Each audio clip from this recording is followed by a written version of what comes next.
Electo y al periódico Saberes. De verdad que esta iniciativa de comunicación resulta en este momento extraordinaria porque mm, podría generarnos un espacio de intercambio plural, democrático, porque no solo el tema de la universidad como institución debería preocuparnos a los profesores, sino a la comunidad, porque la voz de la universidad durante estos últimos 70 años en la comunidad cruceña ha sido de trascendental importancia y debemos recuperar justamente con la comunidad esta posibilidad de seguir trabajando. Gracias, profesor, gracias por asistir a esta reunión, a esta entrevista, a esta charla más o menos informal, donde vamos a hablar de muchos temas que están de actualidad de la universidad. Acabamos de tener una marcha después de 9 años, acabamos de ver un comité de huelga o comité de movilización que ya se ha conformado, ha sacado un primer comunicado y hay dificultades en la universidad. Les ha tocado hacerse cargo de la universidad en un momento bastante difícil. Antes de entrar en tema, profesor, queremos conocerlo, sabemos que es muy conocido en las facultades donde trabaja, pero hay algunas, especialmente en provincias, de repente algunos colegas aún no lo conocen. Para todos los estudiantes, para todos los docentes y para el público en general, ¿podemos conocer quién es el doctor Nicolás Rivera Cardoso? Claro, yo tuve el privilegio de nacer en la provincia Sara, en una comunidad que se llama San Ignacio. Es una comunidad que no pasa, creo, de las 140, 170 en algún momento personas. Mi primera escuelita fue una escuelita de Motacú con con piso de tierra, a la que teníamos que regarle agua cada 3 horas para correr las niguas, los chinches y demás cosas. De manera que hemos caminado precisamente de Ojota, ahora ya con zapatos. Pero después tuve también el privilegio de recibir respaldo de mi familia, que en el campo, ustedes todos, bueno, quienes provenimos del campo saben cómo es la cosa. De manera que desde mis 14 años comencé a acompañar a mi madre trasladando arroz pelado en Tacú para acá y tardábamos entre 3 a 4 días pues en llegar a caballo, ¿no? De manera que esta vivencia, esta posibilidad me inclinó por las ciencias sociales. Inicialmente quería ser cura, por supuesto, y hice el esfuerzo con el apoyo del hermano Feletti y otros, pero me ganó el derecho y las ciencias sociales y quedamos ingresando a la universidad. Me gradué como abogado, he hecho una maestría en Derecho Constitucional y Procedimiento Constitucional. Así también hicimos filosofía y letras porque es parte de nuestra preocupación cotidiana. Con la Compañía de Jesús aprendimos filosofía. Y esas escuelas nos permitió también llegar al Partido Comunista y en las juventudes del Partido Comunista compartimos nuestra experiencia. En algún momento creíamos que agarrándonos a tiro era resolver los problemas, pero también hasta entonces nos ganó el humanismo y comenzamos a replantear nuestro propio compromiso político e ideológico y terminamos, por supuesto, formando parte de esta corriente extraordinaria del humanismo cruceño y latinoamericano, que busca precisamente a partir de reconocernos como tales y no como quisieran que fuéramos, para comenzar a dialogar y a conversar sobre las cosas que nos importan, porque sin lugar a dudas la violencia genera violencia. Y si esto fuera cierto, Colombia hubiera sido un vergel, digamos, ¿no? Y terminó, por supuesto, fraccionada, o el Perú. De manera que hay experiencias bastante dramáticas para repetirlas y hay extraordinarias oportunidades para construir una sociedad decente, construir una sociedad plural, pero sobre todo recuperar el modelo propio, que esto es lo que finalmente interesa. Nosotros hemos resuelto nuestros problemas en estos últimos 70 años de ser una aldea, ¿no es cierto?, bastante aislada, a ser el centro de la economía del país y el Cono Sur. Entonces, estos elementos deben conducirnos a todos a buscar respuestas colectivas. Excelente. Estamos conversando y dialogando con el doctor Nicolás Rivera, director de extensión de la universidad. En la universidad hablamos de 3 actividades principales que son la docencia, la investigación y la extensión. Y a usted le ha tocado desempeñar un cargo bastante importante y trascendental, podemos decir, como es la extensión. La extensión de repente no ha sido impulsada como se debiera hasta ahora. ¿Cómo la ha encontrado su oficina, doctor? Sabemos que no es solo una oficina, sabemos que es todo un equipo, es una actividad transversal para las distintas facultades. Coméntenos un poquito sobre el diagnóstico. Bueno, lo primero que uno se sorprende es que esta oficina administra 11.744 horas versus 1.560 horas de investigación. Esta hipertrofia muestra el grado de disfuncionalidad, porque ¿qué difundís si no investigás? Esta es la primera cosa. Pero obviamente se entiende que esto era parte del proceso de prevandalización con el que se reproducía el poder de la mente, el poder interno en la universidad. De manera que esta es la primera cuestión que hemos conversado y a partir de esa conversación les propusimos al vicerrector y al rector de la universidad desarrollar un nuevo perfil del profesor que debe vincularse a esta actividad y reconvertir estas horas, ¿no es cierto?, en la búsqueda precisamente de eficacia y de eficiencia, pero sobre todo para ir superando esta esclavitud moderna a la que han sometido el poder de la mente en estos últimos 9 años en la universidad, que hay profesionales dictando cátedras con costo cero, y esto de verdad es una aberración, porque se les da una responsabilidad sin ninguna remuneración, y entonces esto disminuye la posibilidad real de transmitir conocimientos de manera eficiente y eficaz, porque ¿con qué estímulo lo puede hacer? Entonces esto es parte de esa reconversión necesaria, imprescindible, y el primer paso que hemos ubicado en la propuesta es que nuestros profesionales que estén vinculados a esta actividad deben tener la capacidad de conocer la realidad del entorno nuestro y sobre todo enfrentar los desafíos que ya el PNUD, por ejemplo, en su último informe, Atrapados, sobre América Latina y el Caribe, y concretamente para el Mercosur y en Bolivia en particular, nos está señalando que hay 22 millones de latinoamericanos que han vuelto a la extrema pobreza. Y en el caso boliviano, más o menos bordean los 3,5 millones, que comen una sola vez al día. Y obviamente esto dispara otros indicadores sociales como por ejemplo la trata y tráfico de personas, el consumo indebido de drogas. Y es decir, es un conjunto de realidades que la universidad y la educación superior deben naturalmente tener la posibilidad de incidir sobre estas respuestas. Entonces, conocer esta realidad implica obviamente un reproceso de aprendizaje. Entonces, nuestro profesional que debe vincularse a esta actividad debe primero tener estas herramientas básicas del conocimiento general de la realidad para poder ¿qué?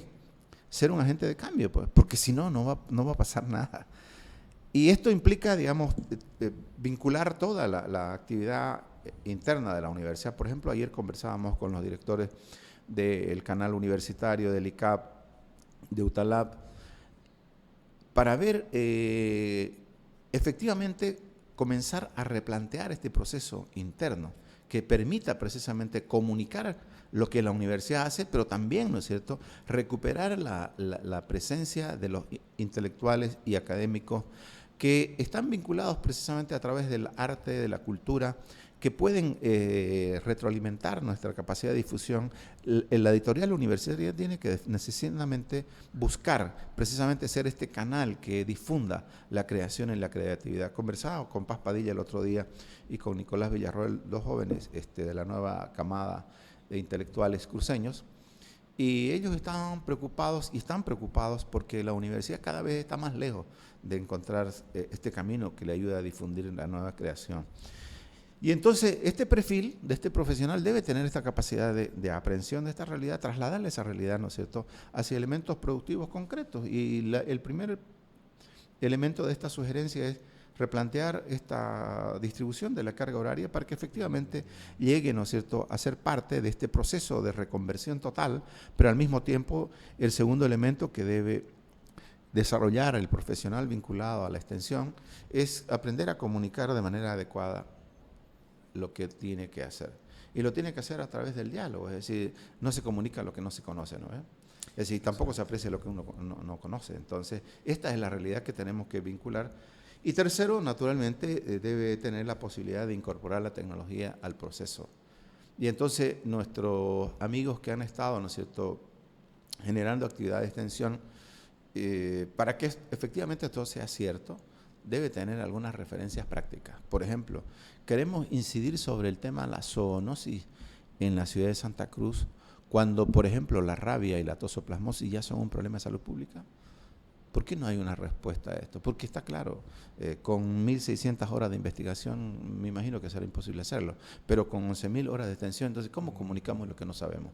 Entonces, no guarda relación, no hay coherencia. Y entonces ahí viene el tercer elemento, que es que al incorporar las tecnologías nosotros tenemos que buscar precisamente comenzar a incidir sobre esta realidad. Por ejemplo, en el tema de la rabia.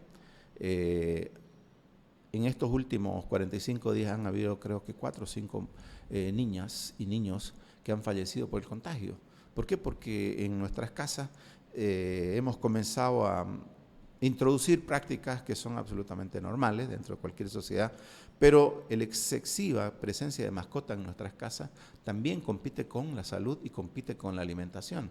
Y hay lugares en los barrios periféricos de la ciudad y en todos los espacios de la sociedad cruceña en la que hay 4 o 5 perros, 10 gatos, y las heces de gato y el pelado transmiten precisamente la tosoplasmosis, y la tosoplasmosis provoca, de acuerdo a lo que me comentaban las colegas médicos, es que produce embarazos ectópicos y también produce en algún sentido la esterilidad, es decir, complica esta cuestión.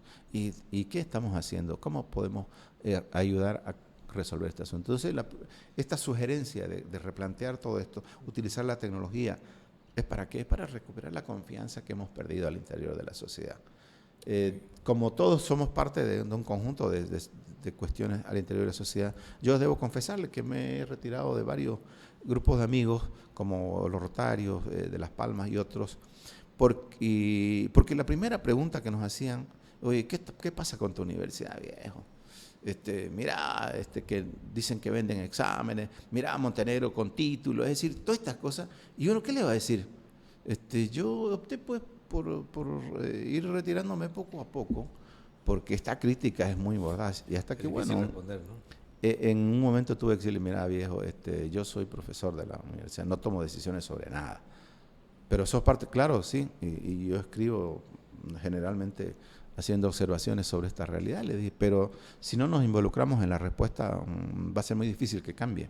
Entonces, por eso estamos en esto, porque queremos desarrollar esta nueva realidad a partir de estos elementos generales. Porque por el otro lado, ninguna sociedad puede reencaminar un proceso educativo si no define un modelo de sociedad.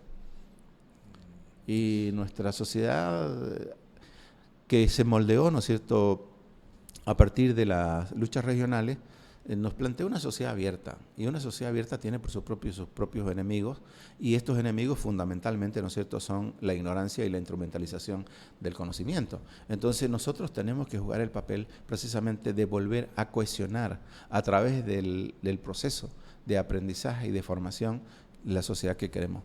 No nos olvidemos, que aquí es central decir esto también, que en los últimos 70 años la universidad definió un modelo de desarrollo productivo cuando creó la Feria de Exposición como parte de ese proceso. Generó un espacio sociocultural a través del Teatro Humberto Parada Caro. Generó el Vallecito y se produjo la renovación e innovación de la cementera. Y finalmente, ¿no es cierto?, a través de la Facultad de Veterinaria, el JICA, y la transferencia, ¿no es cierto?, hacia el desarrollo agropecuario con el mejoramiento genético. Es decir, hemos sido parte de este proceso de expansión de Santa Cruz. Y nos hemos quedado al margen precisamente porque el poder de la mente instrumentalizó de la manera más absolutamente mediocre todo el proceso de construcción en la universidad. Entonces, esto es lo que tenemos que recuperar primero. Y para eso, la segunda actividad que hemos propuesto es generar a través, ¿no es cierto?, de los emprendimientos microempresariales, es decir, comenzar a llegar a resolver con la gente, ¿no es cierto?, estas iniciativas con el capital semilla que hemos conversado con varias instituciones ya para poder precisamente desarrollar la primera actividad en procesos productivos concretos. Por ejemplo, en la época de temporada se pierden infinidad de frutas en nuestra ciudad. Por ejemplo, la manga. El mango, por ejemplo. Ahorita estaba en la esquina, mientras me equivoqué al ingresar por aquí, y he visto, ¿no es cierto?, ahí en el piso un montón. Eso se puede convertir en jugo, facilísimo. ¿Cuánto cuesta? Me decía el ingeniero Ernesto Núñez y ayer Aval, que una despulpadora de esa semi-artesanal no cuesta más de $750. Más o menos ese es el promedio. Pero puedes tener la mejor, y los propios menonitas te la pueden construir en menos tal vez. Entonces, por aquí vamos a empezar a resolver estas cuestiones. Hemos conversado con algunas fundaciones también presentes para este Capital Semilla. Entonces vamos a comenzar a diseñar este proceso y entonces ahí nuevamente la universidad, ¿no es cierto?, tendrá no solo de qué ocuparse, sino también, ¿no es cierto?, tendrá una preocupación para encontrar con los actores económicos, sociales y políticos de la región esta respuesta. Por otro lado, necesitamos también que al mismo tiempo que impulsamos desarrollo económico productivo, también, ¿no es cierto?, fomentemos el desarrollo sociocultural. Y para eso hemos conversado con la Sociedad de Estudios Geográficos, 2 de sus miembros, para poder precisamente trasladar esta conversación con ellos en función de promocionar esta difusión del conocimiento. Y creo que podemos seguir hablando mucho, pero sí, la realidad nos debe conducir de nuevo a buscar estos vasos comunicantes dentro de la sociedad, que es la que hemos perdido. El canal no puede seguir difundiendo productos de dudosa procedencia, porque parece que eso también es lo que estamos últimamente promocionando, y esto tiene que cambiar. Pero para que eso ocurra también tiene que haber, ¿no es cierto?, un proceso interno. ¿Para qué? Para que nos demos cuenta que si estos 22 millones de ciudadanos y los aproximadamente 400 a 700 en Santa Cruz no encuentran una vía de respuesta a estas cuestiones, vamos a terminar, ¿no es cierto?, agarrándonos de los pelos. Y lo que la universidad debe cuidar es precisamente de recomponer este tejido social, generando esperanza, pero al mismo tiempo de generar esperanza, llevarle respuestas concretas. Y eso lo podemos hacer, sí. ¿Cuánto cuesta eso? Casi nada. Es cuestión de que nos demos cuenta de que nos necesitamos mutuamente. Y entonces nuestras movilizaciones por recuperar, ¿no es cierto?, la funcionalidad institucional de la universidad, tendrá otra respuesta. Pero si estamos ausentes de sus problemas y le pedimos, ¿no es cierto?, que nos ayuden, parece que no cuadra, ¿no es cierto? Gracias, profesor. Estamos para todos los televidentes y las personas que siguen las redes sociales, entrevistando al doctor Nicolás Rivera, director de extensión de la universidad. Profesor, he visto en algunas facultades que han creado la dirección facultativa de extensión para poder impulsar lo que es la extensión. En algunas facultades ha funcionado mejor que otras. Sabemos de que las 3 actividades principales de la universidad deberían ser docencia, investigación y extensión. ¿Es posible aportar a la formación del abogado, del ingeniero, del médico, del veterinario, etcétera, a través de la extensión en su formación profesional? ¿De qué manera, cómo lo impulsaría usted, cómo acomodaría usted los planes de estudio, de repente una actividad transversal? ¿Qué tiene pensado para poder meterse en la formación de los profesionales y apoyarlos de repente con práctica? Yo recuerdo cuando era estudiante, un compañero iba por 9º semestre y nunca había hecho una visita industrial, ingeniería química, digamos, ¿no? ¿Cómo lo tiene planificado, profesor? Claro, en primer lugar, nosotros tenemos que saber qué es lo que podemos hacer con esas 11.744 horas. Esta es la primera cuestión. Yo conozco la actividad, por ejemplo, desarrollada por Mireia Figueroa en el Instituto de Derecho, el Consultorio Popular. Y obviamente conozco ese trabajo de manera cerca porque, bueno, es parte del origen profesional. Y creo que funcionó y funcionaría mucho más proactivo si fuéramos, ¿no es cierto?, desconcentrando esta actividad hacia los distritos de mayor demanda. Pero eso tiene que ver precisamente con este modelo holístico que les comentaba, en el que tenemos que ponernos de acuerdo el municipio, la universidad y la gobernación, precisamente para llevar estos servicios que puedan comenzar a replantear esta relación de la universidad con su sociedad.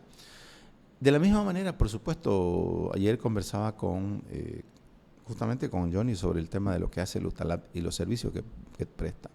Pero si no nos ponemos de acuerdo con las actividades económicas productivas de Santa Cruz, es decir, CAINCO y las otras instituciones empresariales, tenemos pocas posibilidades de que desarrollemos alguna iniciativa con éxito. Entonces, primero tenemos que comenzar a replantearnos, ¿cierto?, este modelo de desarrollo cruceño ¿Y qué papel jugará la universidad en ese proceso? Y una vez que nos ponemos de acuerdo, ¿no es cierto?, los tres espacios públicos, además que somos los responsables de conducir precisamente el desarrollo cruceño, entonces tenemos que generar estos espacios de participación y de prácticas profesionales. Entonces será pues distinto, por ejemplo, desarrollar una pasantía para los estudiantes de la Politécnica en el área de electrónica. ¿Con quién tendría que trabajar? Tendría que trabajar con Cotas, ¿no es cierto? Tendría que trabajar con Entel, es decir, con los prestadores del servicio y la CRE. Entonces, ahí la cosa es distinta, porque tendríamos la posibilidad de formar los cuadros técnicos que van a ir paulatinamente, ¿no es cierto?, incorporándose a esas empresas que prestan los servicios, y haremos que nuestro proceso de aprendizaje sea significativo. De la misma manera, ¿no es cierto?, con relación a qué es lo que podemos hacer con el municipio relativo a este problema de la zoonosis y las mascotas en nuestra ciudad. Tenemos, como les decía, esa hipertrofia de entre 5 y 7, y en los barrios como el Plan 3000, La Pampa, La Villa y otros, hay familias que tienen hasta 4, 5, 7, 8 mascotas. Y eso compiten con la alimentación de los niños, por supuesto, pero además, ¿no es cierto?, juegan con ellos. Y ese proceso de interactuar, ¿no es cierto?, genera pues este tipo de enfermedades. Entonces, tenemos que comenzar a replantear precisamente esta relación de este proceso de comunicación de lo que hace la universidad y lo que quisiera hacer. Entonces, con la Facultad de Veterinaria, por supuesto, hemos conversado y ahí hay la primera propuesta, precisamente para empezar por unos distritos más emblemáticos con estas dificultades. ¿Para qué? Para que se pueda comenzar un proceso de vacunación masiva con el apoyo, por supuesto, del gobierno municipal y la gobernación, para llegar de manera eficaz, no solo a inyectar la vacuna, sino generar un proceso de educación, de transmitir, ¿no es cierto?, que fuera de manera somática los efectos de la presencia de las mascotas sin el debido cuidado y el trato que deben tener desde el punto de vista fitosanitario, o sanitario, perdón. De manera que esto es lo que queremos volver a llevar, pero desde esta otra perspectiva. Es decir, no es solamente el carácter asistencialista, no, porque eso de hacer todo, ¿no es cierto?, de manera asistencial es simple y llanamente generar dependencia, y lo que nosotros tenemos que llevar son respuestas para que la gente de manera autónoma, es decir, en su libre arbitrio, tome la decisión informada. Sí, son útiles las mascotas, claro que sí, pero también aquí hay otro problema. Yo me doy cuenta, y creo que todos, ¿no es cierto?, preferimos dedicarle a nuestro perrito, a nuestro gatito, ¿no es cierto?, infinidad de tiempo, y nuestros abuelitos en la casa solingo, ¿no es cierto?, lo llevamos al asilo. Estamos sustituyendo, ¿no es cierto?, se está rompiendo esta cadena de solidaridad, de preocupación entre nosotros. También esto forma parte de este proceso de recuperación, precisamente de la capacidad de la universidad para transmitir valores, que es la otra cuestión. Por eso es que cuando hablamos de este perfil, nuestros educandos tienen que tener la capacidad de adaptabilidad permanente. Lo hemos probado en la pandemia, ¿no es cierto? Muchos hemos tenido mucha dificultad para poder vincularnos con nuestros estudiantes a través de las plataformas. Es más, a mí me costó como 6 meses y tuve que sentarlo a mi pobre hijo, sacrificarlo durante casi 1 mes y medio para que me ayude, me enseñe, para que yo aprenda, ¿no es cierto?, a crear mi aula a través del Google. Y después, ¿no es cierto?, el Zoom y otros. Entonces, esta capacidad de utilizar la tecnología tiene que ayudarnos a adaptarnos. ¿Por qué? Porque esto nos lleva, por supuesto, al acceder a la nube, en la que hay infinidad de información. Entonces nosotros tenemos que comenzar también a volver a recuperar la capacidad de desarrollar pensamiento crítico. Es decir, no es cuestión de darle, ¿no es cierto?, todo. Sin embargo, también tenemos que generar, ¿no es cierto?, este conocimiento previo. ¿Para qué? Para poder transmitirlo a nuestra sociedad de manera gráfica. Por ejemplo, ¿son importantes las mascotas? Absolutamente. Porque es parte del proceso de socialización y de sensibilidad y sensibilización. Pero en exceso, eso también contribuye a la ruptura de la relación familiar. Parece que sí. Entonces nosotros tenemos que buscar justamente transmitir esta necesidad de equilibrio. Y eso pasa por que la empatía, ¿no es cierto?, vuelva a ser parte de nuestra naturaleza. Es decir, lo vemos todos los días en la calle. Ahorita cuando me equivoco, me paro, le pregunto a un señor y me dijo, pero use por el Google, me dijo, lo va a orientar. ¿Ah? Gracias, muy amable, digamos, ¿no? Entonces, y vemos que hay, ¿no es cierto?, una crispación social, pero es obviamente producto de la crisis, pero también es porque justamente los valores cruceños de nuestra sociedad abierta se han ido diluyendo. Excelente, profesor. Es una propuesta, es un desarrollo de actividades que se puede hacer no solo con la Facultad de Veterinaria, o se puede hacer una actividad en conjunto con veterinaria, medicina, trabajo social, y puede ser un equipo multidisciplinario que podría desarrollar actividades en beneficio de la sociedad. La sociedad está esperando, el otro día veía un mensaje que llegaba a las nuevas autoridades, no solo la sociedad, el mundo está esperando ver unas señales diferentes de las autoridades que tenemos en nuestra universidad. ¿Qué podemos decirle a estos docentes que se dedican a veces con recursos propios a hacer actividades de extensión? Conozco una docena por lo menos de colegas que por iniciativa propia y con sus recursos hacen extensión con sus estudiantes, a veces reuniendo gente de toda la facultad. A fin de año hacen, de repente no extensión, pero hacen labor social y de alguna manera están relacionándose con la sociedad. Es decir, ¿cómo podríamos integrar a estos colegas que ya, sin necesidad de un impulso de la dirección de extensión facultativa o universitaria, ellos ya vienen desarrollando sus actividades? ¿Cómo podríamos apoyarlo o cómo podríamos impulsar para que se imite esta actividad en las distintas facultades, especialmente en provincia? En provincia tenemos, usted sabe, la cantidad de estudiantes que tenemos allá. ¿Cómo podíamos contagiar este entusiasmo para que podamos hacer y brindar algún servicio específico a la sociedad? Lo que en primera instancia tenemos en el plan de acción, tenemos vincular precisamente, les decía, el tema de microfinanza para poder generar espacios productivos, con identidad, por supuesto. El tema con la Facultad de Veterinaria, de Ciencias Agrícolas, así como también de la Facultad de Tecnología en el área de alimentos.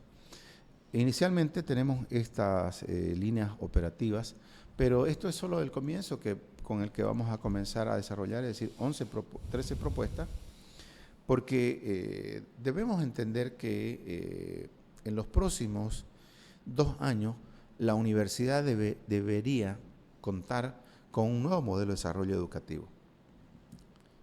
Porque si esto no ocurre, definitivamente Santa Cruz y el país puede perder muchísimo, porque no se olviden que Santa Cruz aporta con casi el 80% de lo que come este país.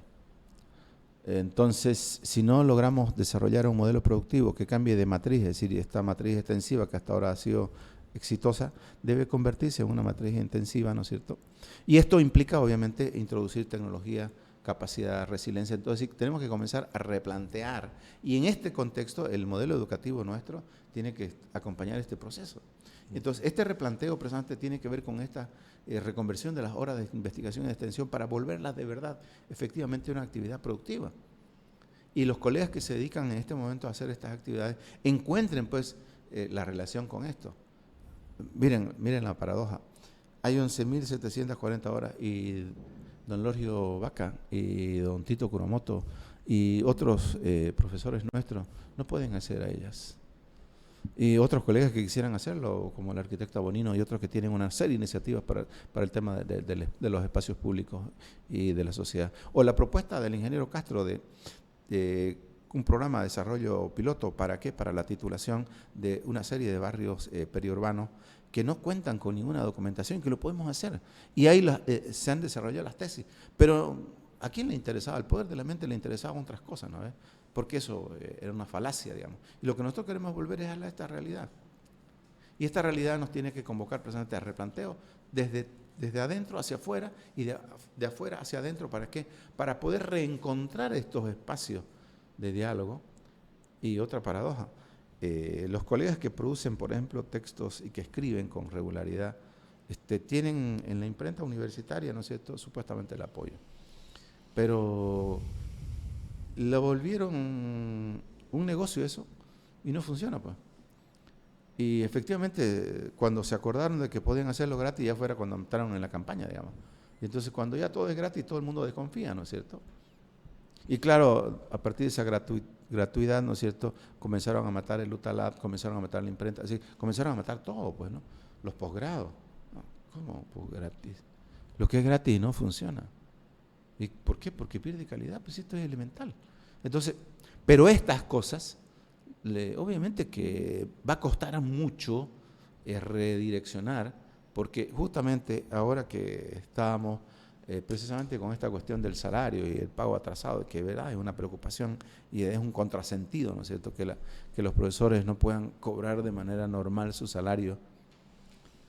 Y ahí es donde vemos otra vez, ¿no es cierto?, compitiendo con lo más ignorante de la sociedad, que nos han fijado el sueldo a partir del más imbécil.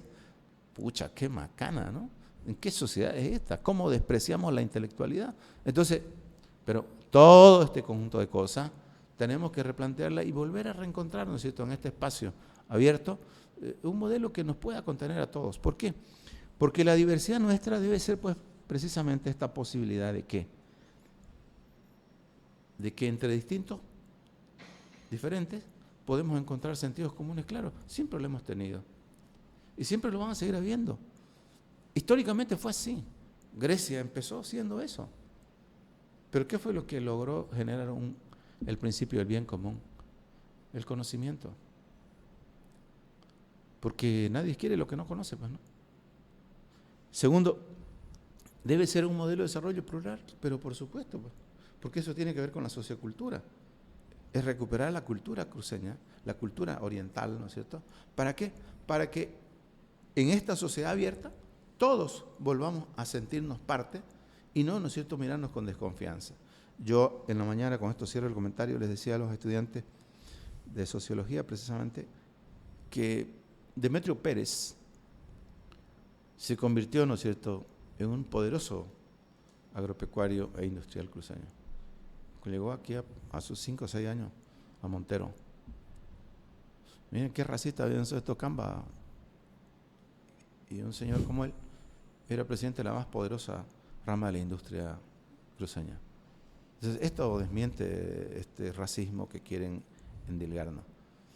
Yo jugué con mis compañeros de mi escuelita de Motacú y de tierra hasta los 11 años y no me di cuenta quién eran chiquitanos, quién eran guarayos, porque habían Tomichá, habían otra serie de apellidos, pero también estaban pues los Gutiérrez, ¿no es cierto?, estábamos los Rivera, es decir, había una comunidad ahí que se desarrolló de manera armónica entre todos.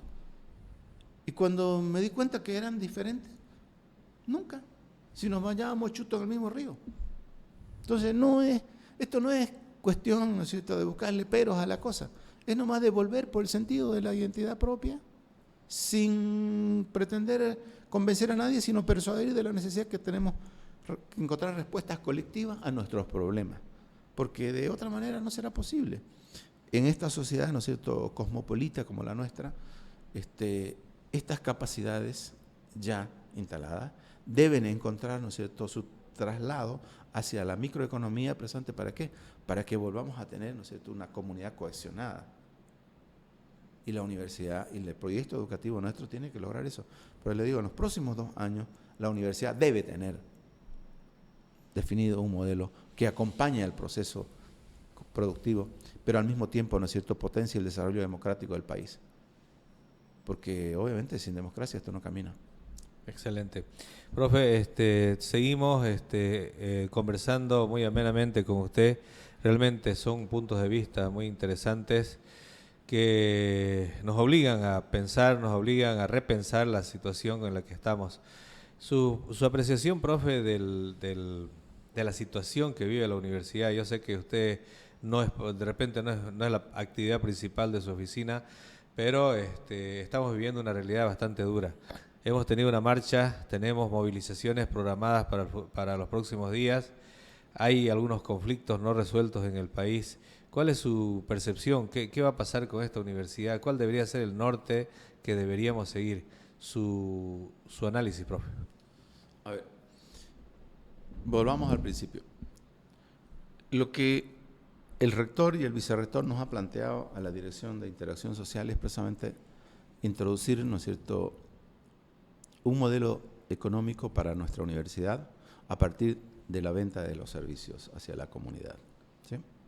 Entonces, este modelo de gestión público-privado, ¿no es cierto?, lo vamos a trasladar precisamente como parte de estas fuentes de encontrar respuestas precisamente para no depender del TGN como razón básica.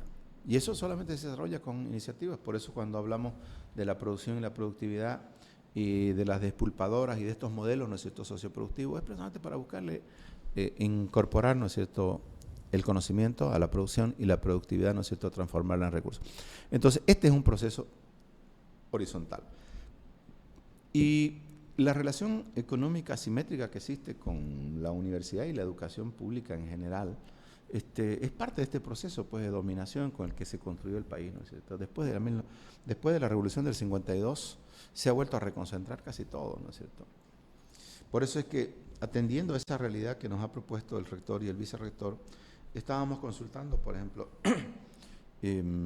teóricos como Renzo Abruzese y otros, para ver si es pertinente el seguir hablando de esta profundización de la revolución o si es pertinente entender que la revolución dentro de la revolución pasa por el afianzamiento democrático. Es decir, mientras no exista esta posibilidad de afianzar a la democracia como sistema político básico, todas las otras complicaciones se van a agudizar. Porque, por ejemplo, antes de ayer en Huarayo, la incursión, ¿no es cierto?, violenta, eso no lo hace un aprendiz, eso lo hace alguien que ya tiene entrenamiento previo. ¿Ese es el camino al que nos están planteando? Si ese es el camino, entonces nosotros estamos equivocados. Pero parece que ese no es el camino. Y estamos absolutamente persuadidos que solo un sistema democrático puede generar una sociedad plural y esta pluralidad es respetar, ¿no es cierto?, nuestras diferencias y esas diferencias trasladarlas, ¿no es cierto?, a el bien común. Entonces, ¿podemos encontrar en la calle la respuesta? Seguro. Pero ¿cómo una comunidad como la nuestra ha llegado a semejante grado de deterioro? 9 años. Entonces, ¿también somos responsables? Claro que sí. Por eso estamos haciendo el mea culpa. Pero ya no se trata de echarle la culpa a nadie, sino se trata de encontrar estas otras vías para poder transitarla de la manera más plural posible y cuidando de manera escrupulosa el capital simbólico y la ética y la integridad. Porque sin esto no es posible. Por eso es que hemos encontrado, ¿no es cierto?, una dirección que administraba 11.470 horas. Pero a ver, ¿dónde está el producto? Y entonces cuando colegas, ¿no es cierto?, que se han dedicado, por ejemplo, a reforestar, ¿y cuál es el vivero donde sacan las fuentes para hacerlo? O repoblar, ¿no es cierto?, deponedoras de las comunidades. ¿Y dónde están los huevos? Es decir, una pregunta a veces hasta tonta, ¿no es cierto?, hasta parece grosera, digamos. Pero es que no se planteó la asignación de horas como parte de este proceso de transmitir y comunicar lo que la universidad hace, sino era parte de la repartija. Entonces, vamos a replantear eso, por supuesto, va a ser una complicación, pero por supuesto, ya hemos escuchado, por eso le decía, la escuché a María Angélica y a otros colegas, ¿no es cierto?, que se sumaron a la candidatura de Osvaldo, criticar de manera furibunda el no pago de los salarios.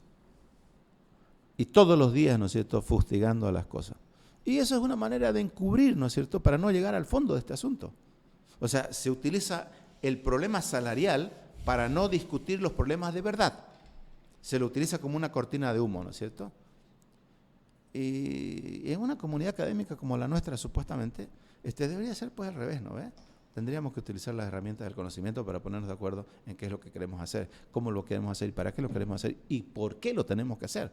Entonces, claro que yo tengo créditos pues, con los que he comprado algunos bienes y por supuesto el banco me está cobrando interés, pero por supuesto que es cierto.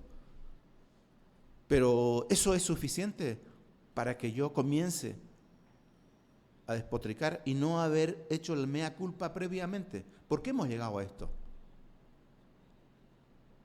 Y María Angélica ha sido parte del equipo de gobierno de Saúl Rosa. Robert Moreno ha sido 9 años director de la escuela de posgrado.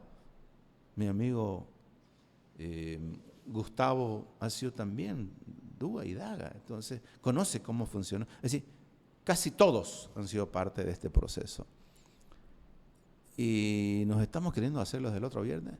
De repente, hasta un prudente silencio hubiera sido ético y hubiera sido equilibrado. Pero bueno, esta es la universidad que tenemos y con esta tenemos que trabajar para transformarla. Pero no es una tarea de los ejecutivos de la universidad, es una tarea de todos. Y entonces replantear este modelo prebendal construido, ¿no es cierto?, durante estos 9 años, por supuesto que va a costar pues un montón. Porque no es fácil salir de la zona de confort, pues, ¿no? Para nadie. Entonces, esto también es parte de esta recuperación sociocultural, pues, del trabajo productivo, de la ética, del esfuerzo. Y entonces, nuestros colegas, ¿no es cierto?, que están desarrollando actividades académicas, tendríamos que comenzar a mirar qué es lo que estamos haciendo de verdad. Porque si no comenzamos a mirar nosotros lo que hacemos, va a seguir siendo una falacia, ¿no es cierto?, la extensión, la investigación y todo lo demás. Esto es más o menos como en algunos espacios de nuestra sociedad ocurre, ¿no? Nos quejamos de la yesquera y todo lo demás, pero los fines de semana le echamos unos bacanales, ¿no es cierto? Y así pues ya no coincide el discurso, ¿no es cierto?, con la realidad. Estamos preocupados por la pandemia, ¿no es cierto?, y armamos booty por todos lados, digamos, ¿no? No, pues a ver cómo es esto, digamos, ¿no? Estamos preocupados por nuestras mascotas, pero nuestros abuelos están tirados, ¿no es cierto?, en los asilos. A ver, un poquingo, digamos, a ver, ordenemos unos poquingos y a ver, comencemos a mirar de verdad de otra manera la cosa, sentémonos de la manera más razonable y racional posible, discutamos pues lo que hay en la universidad, no más allá de lo que me gusta o no me gusta. Yo he encontrado una dirección con 32 funcionarios, por ejemplo. Y yo he preguntado, ¿no es cierto?, a ver, y me han pasado papeles. ¿Sí? Tengo un toco así de papeles. Y cuando uno mira un poquito más detenido, dice, pero a ver, ¿y cuál es el producto? ¿Cuál es el resultado? ¿Tienen algún indicador de impacto de lo que han hecho? Y bueno, es que nos dijeron que estaba muy bien, que somos buenos tipos. ¿No? Ya, bien, perfecto, muy bien, ok. Ahora vamos a hacerlo de esta otra manera. No, pero es que mire, para hacer esto tenemos que hacer esto. Sí, claro que sí. Entonces, le damos pues, o sea, vamos a vender nuestro producto pues aquí al mercado. Y en el mercado hay que competir pues. Simple, entonces si no tenemos capacidad para competir, entonces dediquémonos a otra cosa. De repente vender Ambayba puede ser más fácil o más barato, no sé, no tengo la menor idea, pero yo comerciante nunca he sido, pero debe ser pues, ¿no? Pero entonces, ¿cómo hacemos? Entonces, primero tenemos que convencernos nosotros que podemos. Y segundo, necesitamos saber, ¿no es cierto?, que el modelo que estamos planteando es un modelo de sociedad. Esta sociedad que hasta en 70 años, ¿no es cierto?, se ubicó en el contexto y en el centro de la economía del país. Por ejemplo, ayer escuchaba a algunos colegas comentar, ¿no es cierto?, cómo es posible que quieran comprar, ¿no es cierto?, los donagros mezclándose con la minería si nosotros no tenemos experiencia. Lo tengo. ¿Por qué no? No es verdad que no tengamos experiencia. Aquí el ingeniero el ingeniero Velasco, claro, Sergio, Jorge Orellana y otros trabajaron años en la siderurgia y fueron parte de este proceso de investigación y de reconocimiento de lo que hay en Santa Cruz, el precámbrico. ¿Y por qué? ¿Por qué nos negamos a eso?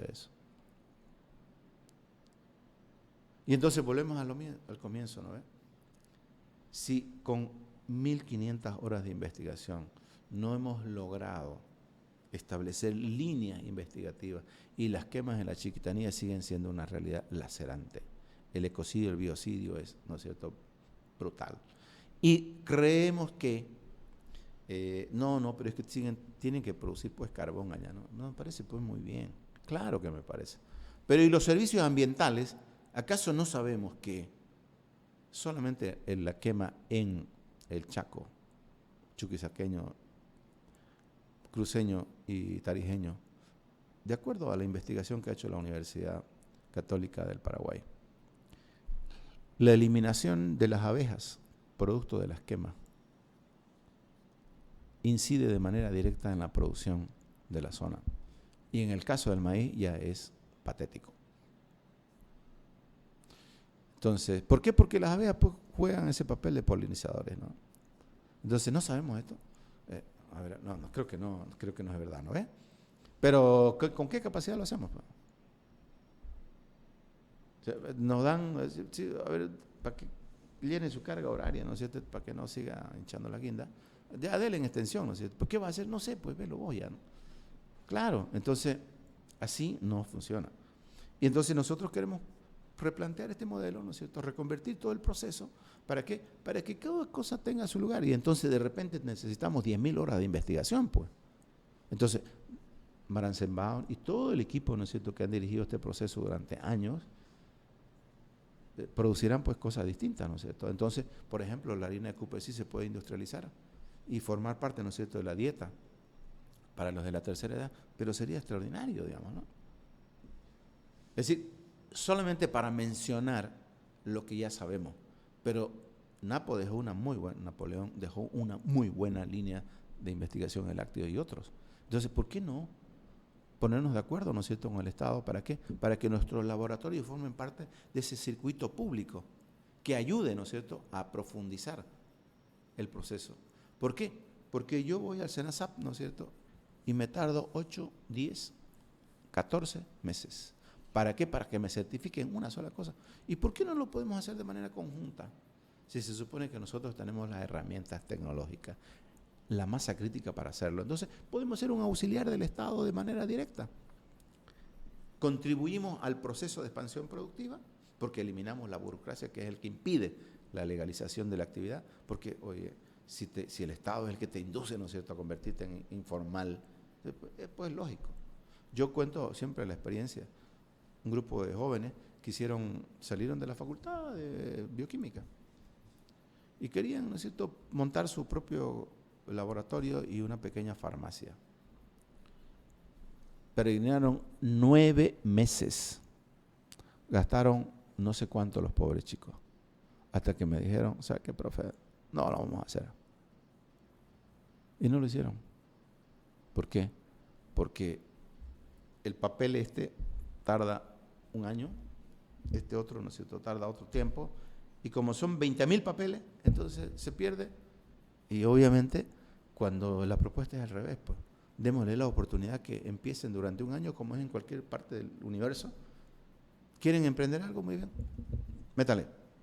De aquí a un año lo visitamos. ¿Cómo funcionó o no funcionó? Ah, cuando funciona, ¿qué? Aquí está su licencia, jóvenes. Métale. Pero es al revés aquí. Entonces, esta cultura es la que tenemos que eliminar en todos lados. Ayer cuando conversaba yo con los directores de estas unidades, que son parte de la dirección, le decía, ¿cómo haces, Johnny, para comprar sustancias controladas? Ay, la universidad logró algún lobby para que haya un decreto que la autorice periódicamente, por supuesto, pues con control, absolutamente, pues, porque son sustancias controladas. No, me dice que sabe, en la DAF, ahí me dice un funcionario que le da vueltas y no sé qué, le digo, ya pues, pero está bien, yo sé que la burocracia es en todos lados igual, pero le digo, la dirección, ¿qué iniciativa tomó? Y entonces el Paraninfo, lo que pasa es que no funciona el aire, no sé qué, pero ¿qué iniciativa tomó la dirección del Paraninfo? No, pero es que nosotros vendemos los servicios y el que se queda con no sé cuánto. Ya pues, entonces, pero plantearon un modelo de descentralización y desconcentración para que sea más efectivo, más ágil esa cosa. No, profe. Entonces parece que tenemos que comenzar a ordenarnos nosotros para poder decirle, ¿no es cierto?, a la gente cómo hacerlo. Es decir, porque ahí es lo que quiero llegar y finalmente con este comentario cerrar. Si no sabes cómo funciona, ¿cómo vas a enseñar? Es como una vez mi madre me dijo, yo aprendí de mi madre casi todo lo que sé. Yo quería comer majadito, pues, y me casé con una señora, ¿no es cierto?, que no sabía hacer majadito. Y claro, yo protestaba porque no sabía hacer majadito, pues.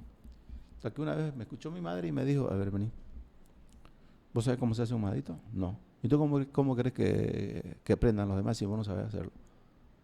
Fue la primera lección de filosofía productiva que me dio mi madre y hasta ahora me recuerdo cada día que amanece, porque si uno no sabe lo que tiene que hacer, mejor no se meta. Y si no hemos metido aquí a esta dirección con la confianza del señor rector y del señor vicerrector para producir un modelo que nos aproxime a responder a los requerimientos y las necesidades de la sociedad y del modelo productivo cruceño, ahí vamos a estar. Y el rato que no tengamos las condiciones para hacerlo, le vamos a agradecer al señor rector y al señor vicerrector. Mire, se me acabaron las posibilidades. Pero no será la burocracia, ni serán estos comentarios agrios a veces los que nos van a correr. No, es imposible.